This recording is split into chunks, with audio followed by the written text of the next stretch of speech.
sinh lên dòng để gì hiền tiếng em sắc mel tra khua nung lâu đoan chê ô cần dấu răng đi nắng nên phăng du ni la thì chuan cây hiang dài có ôi sẽ lắng chê mà quy cả tu bên chê có mà mày bên đây nia mà mày na rin ôm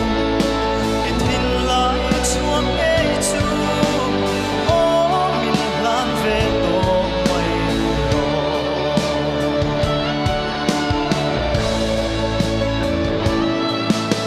run hôn kan lên đun lâu còn càng nghe sẽ ikiang trên đầm thi lâu lên về lý chung chor thắp quy lên lại ta em môi tê môi dúa lan em hia mình đón về trên rô mang quy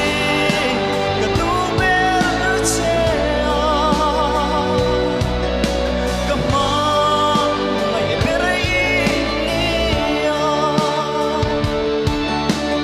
mà mày na rin ôm itin lại chuông nghe chu ô mình lang về tổ mày